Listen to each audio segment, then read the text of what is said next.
The 4% rule in retirement. The pros, the cons, and the caveats. Let's break it all down on this episode of the Hawaii Retirement Show.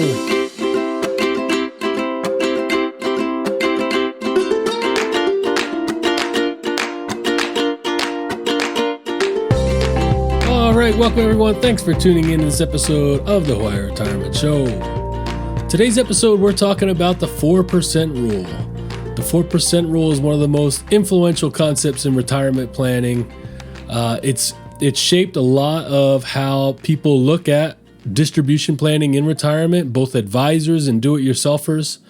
It's just had such a major impact. And today, we'll kind of break down what it is, how it was developed, and its applications, and maybe some limitations on how you can implement the 4% rule.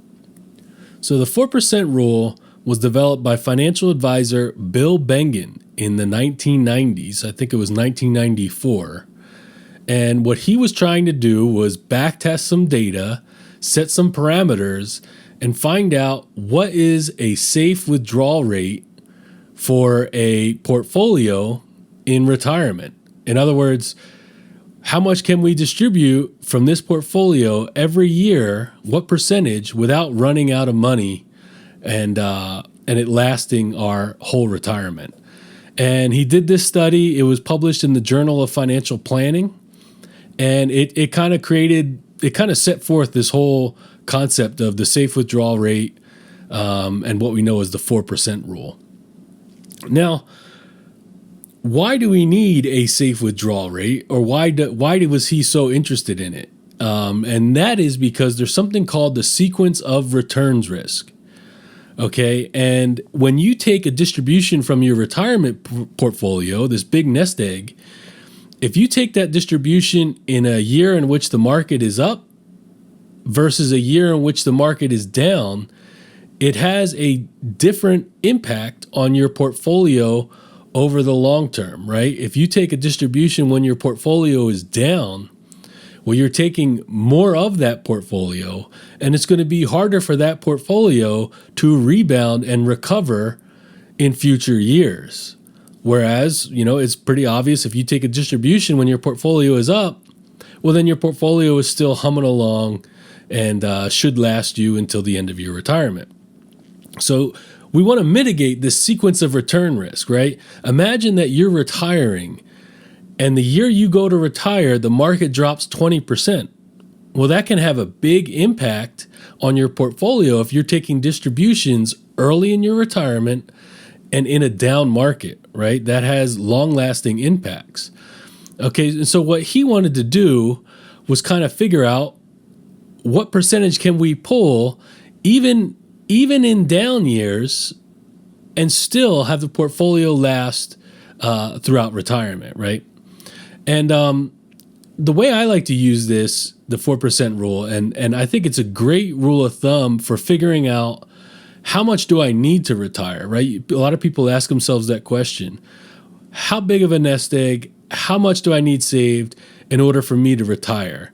And if you reverse engineer the 4% rule and you don't look at it as, what distributions can I take throughout retirement, and instead look at it as, okay, 4% is my kind of starting point for determining how much income my portfolio can generate in retirement.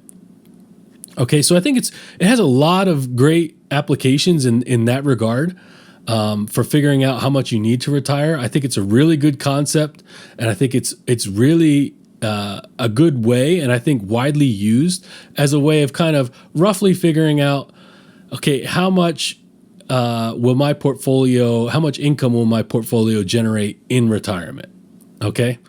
So for instance, let's just go through an example, right? If you have $1 million in your retirement portfolio, right? You add up your IRAs, your 401ks, and your brokerage accounts, and they're all just added up. You got $1 million, and you're going to use this 4% rule. Well, in year one, you start with 4%, right? $40,000. Now, what Bill Bengen did was in each subsequent year, you factor in inflation for the year, right? So in year two, let's say inflation was 3%.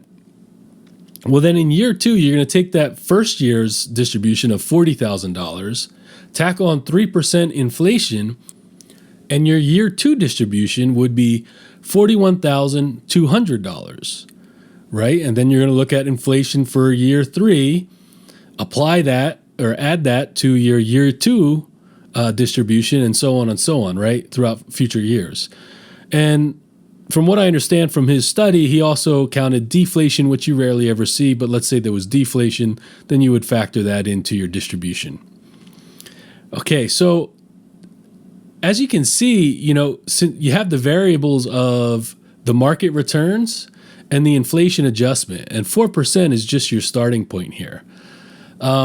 So when you apply this and you run different scenarios, and this is what makes it a little bit limiting as a completely applicable distribution strategy. And that's why I think a lot of people like the 4% rule. I don't think a lot of people actually implement it.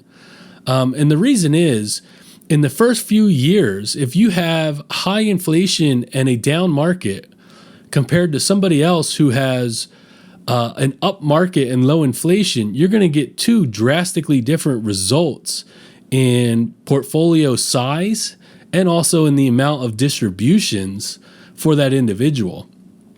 And so I think this is a big limitation in that I think something like guardrails or the bucket strategies and some other distribution strategies do a little bit better job at really, sorting through the nuances to get a little bit better at mitigating sequence of return risk, but also smoothing out distributions. And we'll get into that in another episode there. So that's kind of the basics. So a little more about the parameters of Bill Bengen's original study. It's just to give you some background info off it. So what he did is he took the market data for 50 years, 1926 to 1976. Okay, and what he said was deemed to be a success was a 30-year retirement. So his goal was, let's figure out what the safe withdrawal rate is and backtest all of this. And if the portfolio lasts 30 years, then we'll deem that a success. Okay, and that's how he came up with this 4%.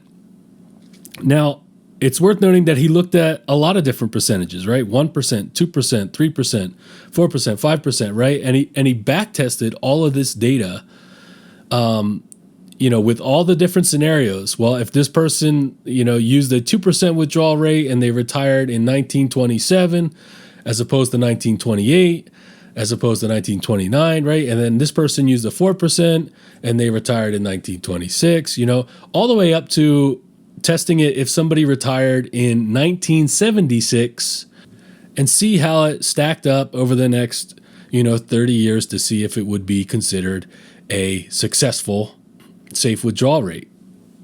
Now, over this time period that he studied, there was 3 really bad market conditions, 3 time periods that are worth pointing out. It was 1929 to 1931, 1937 to 1941, 1973 to 1974. And those were just bad times to retire. And if you retired at those times, that's when you would have taken the biggest hit on your portfolio and therefore had a lower chance of success, having your portfolio last 30 years. So when he did this analysis, and he used 3%, he found that it was successful 100% of the time, and your portfolio made it the full 50 years using a 3% safe withdrawal rate. When he used 4%, and this is how he established the rule, it was a success in that they all lasted more than 30 years, right? They made it the 30-year mark, which he deemed was a successful time period for retirement. But some of them didn't make it the full 50 years. Most of them did, but not all of them made it the full 50 years at that 4% withdrawal rate. At his 5% withdrawal rate, some of them didn't make it the 30-year, and some of them may have only made it to 20 years, right? So 5% is where things got pretty shaky, and that's how he came up with the 4% rule. And again, he didn't actually call it the 4% rule when he did this. he was just testing data. I don't know where the term 4% rule actually came from. So when inflation numbers are high and market is down, this is kind of the double whammy, right? You got high inflation and down markets, and that's when your portfolio using this type of distribution strategy is really going to be stressed.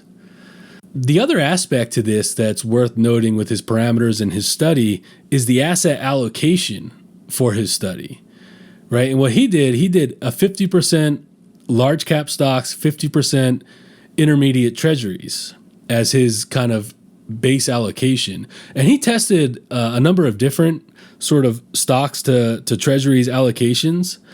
And his results were that if you have between 50% and 75% in equities, in stocks, that was the best way to position yourself for this 4% safe withdrawal rate. And the reason being is that if you have less than 50% in stocks and equities, your portfolio doesn't have enough growth from those stocks and equities to continue on. And if you go further on the other side, more than 75%, let's say you're 100% in stocks, well, then the volatility of taking distributions every year, you're going to have more pronounced down years and more pronounced up years, which creates a lot of volatility, which depending on the year you enter retirement kind of exacerbates things and kind of throws a wrench in things. So the way he figured it out was between 50% and 70% stocks. And he only used this U.S. large cap stocks. And so I guess you could call that like an S&P 500 fund. And so there are limitations to his study. Like he didn't dig deep into incorporating, international funds, REITs, small cap, mid cap, or whatever it is, extended market funds. And so you could peel back the onion a little more and do a lot more back testing on a given portfolio, lots of different portfolios to see how it would hold up his safe withdrawal rate. So some other considerations and kind of concerns around the 4% rule. Again, it's a great rule of thumb. I think it is best utilized for determining how much do I need to retire. It's a good rough estimate, a good rule of thumb when you're saving for a big nest egg portfolio.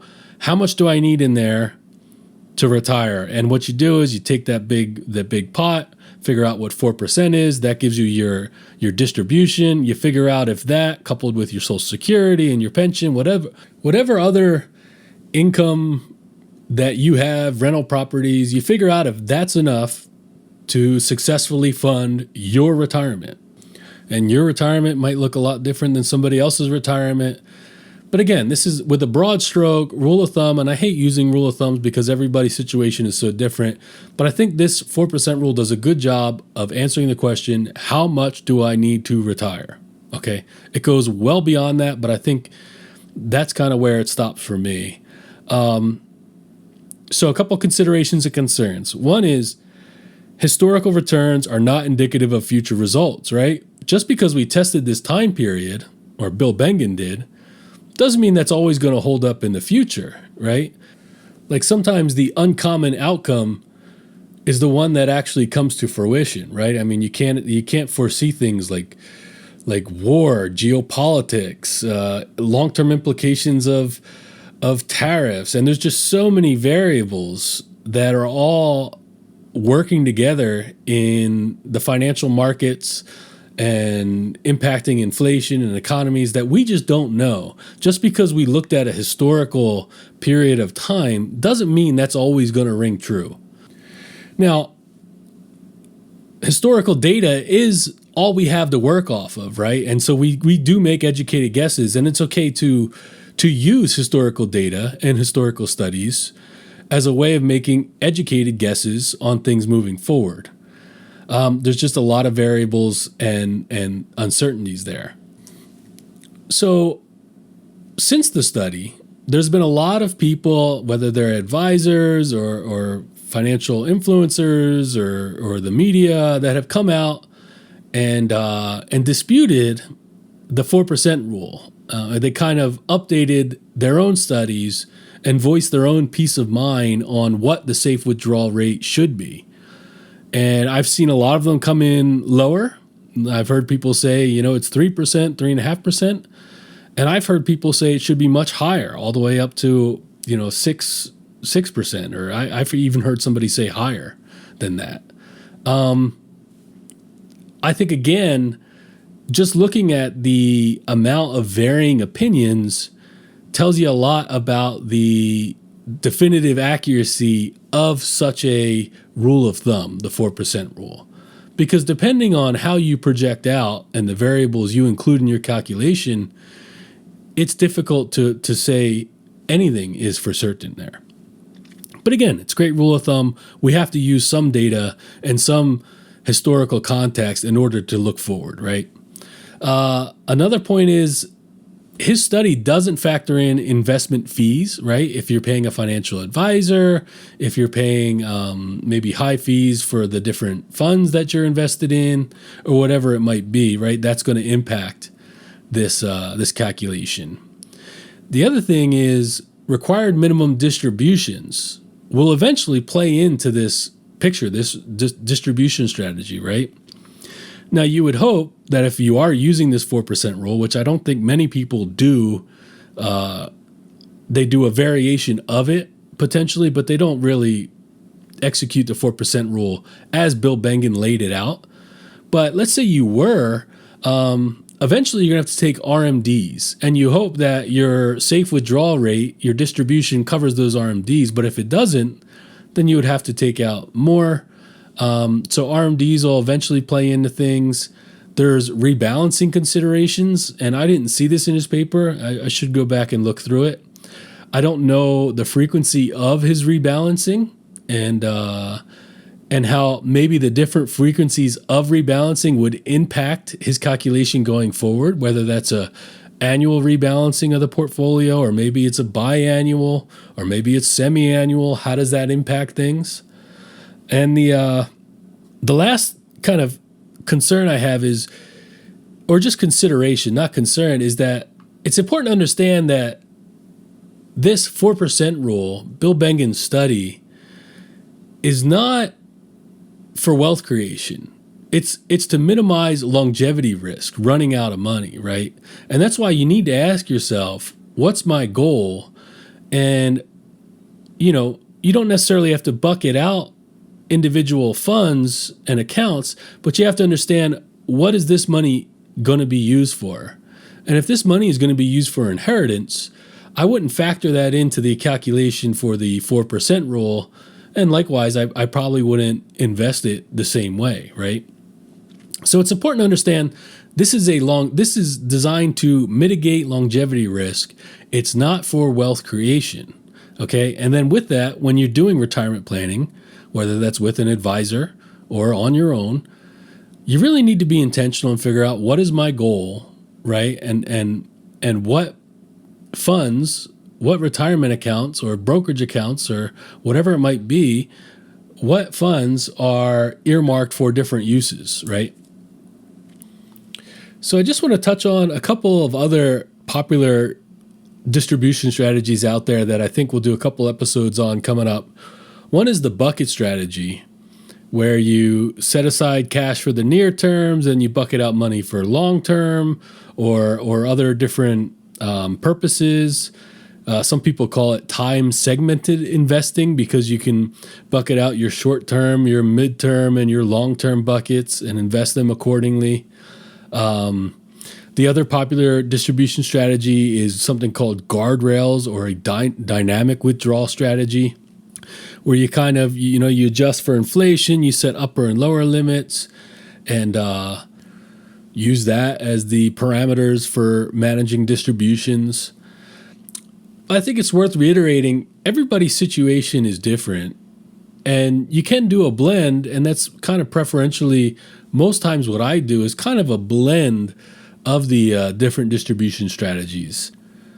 And I think it's kind of important to not be dogmatic and not be dug in with any given distribution strategy, and be able to be open-minded if things change, right? We don't want to be so dug in that we're not open to maybe better options or just different options, right? So let's wrap it up. My take on the 4% rule, I think it's a great rule of thumb when you're asking yourself, how much do I need to retire? When you're asking yourself that question. But it gives you a very basic answer, okay? It gives you a good general idea. It's not great for nuance and a detailed, strategy. And there's no one right methodology for retirement distributions, and there's a lot of different opinions on the various distribution strategies, and everybody's situation is different, right? So there's a lot of nuance to consider. Where I tend to land on a lot of this stuff is use kind of a mix of multiple distribution strategies, and it's all dependent on the individual client's situation, their goals, their wants, their needs, what they have. There's just a lot that plays into this. And I think it's important to have a strategy in place, but also at the same time remain open-minded and fluid to change that strategy if situations change, goals change, different life events happen. There's a lot of things to factor into this. So I think that about sums it up on the 4% rule. Breaking it down here, we'll probably do an episode coming up on the bucket strategy and then maybe on guardrails as well. I'm hoping to do a Q&A episode coming up here. So if you have any questions, any financial topic you'd like me to talk about, anything, you heard a friend say, or just anything at all finance related, shoot it over to aloha@hawaiiretirementshow.com, and we'll try to compile a Q&A episode. Also, if there's a guest that you'd like me to have on, I've been having a few more guests on lately. Shoot me an email and let me know who you think would be a good guest to have on the show, and we'll try to make that happen. And we'll catch everyone on the next one. The opinions and statements presented on this show are for general information only and are not intended to provide specific advice or recommendations. Never make any investment or financial decisions based on information offered on this show without first consulting your financial, legal, or tax advisor. All economic and performance information mentioned on the show is historical in nature and is not indicative of any future results. All indices mentioned on this show are unmanaged and cannot be invested in directly. All information is believed to be from reliable sources. However, we make no representation as to its completeness or accuracy. Lastly, all opinions expressed by Jason Cutitta and any guests on the show are solely their own opinions and do not reflect the opinions of or are endorsed by ToBA Financial. For Jason Cutitta, investment advisory services are offered through ToBA Financial LLC, a registered investment advisor offering advisory services in the state of Hawaii and in other jurisdictions where exempt from registration.